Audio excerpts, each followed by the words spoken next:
ஒரு கட்சி 40 சீட் வாங்குறாங்கன்னா அதிமுகவோ திமுகவோ அது படுதோல்வின்னு சொல்லலாமா? when compared to the previous election அவ்வளவுதானே.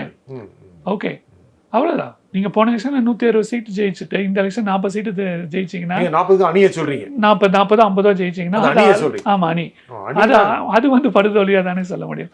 சரி, இப்போ அந்த சினாரியோக்கு நம்ம வரலாம், அவ்வளவுதான், சான்ஸ் இருக்கு. பட் இப்போதைக்கு எங்களை பொறுத்த வரைக்கும் விஜய் சம்வேர் அரௌண்ட் 15%.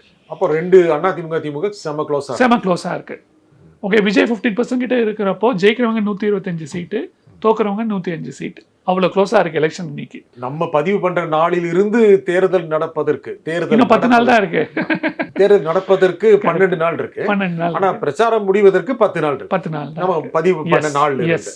இந்த 10 நாட்களில் இந்த 2 திராவிட கட்சிகளின் கூட்டணி, திராவிட கட்சிகள் தான் திமுக அதிமுக, பல மாற்றங்களை களத்தில் செய்யக்கூடும்.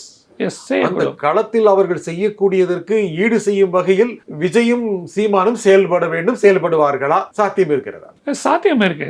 இப்ப விஜய் சீமானால ரொம்ப அந்த அளவு மைக்ரோ மேனேஜ் பண்ண முடியாது. ஏடிஎம்கே டிஎம்கே பண்ற அளவு இவங்களால மேக்ரோ மேனேஜ் தான் பண்ண முடியும். நரேட்டிவ்ஸ் தான் இவங்க பக்கம் அவங்களால கொண்டு வர முடியும். ஸோ அதனால இப்போ சீமான் அதிக ஓட்டு வாங்கினாருன்னா அது அதிமுக பாதிக்கும். எப்படி விஜய் அதிகமா ஓட்டு வாங்குறாரோ திமுக பாதிக்க போதோ, ஓகே, இப்போ சீமான் டபுள் டிஜிட் போயிட்டாருன்னா டு தட் எக்ஸ்டென்ட் அதிமுக பாதிக்கப்படும்.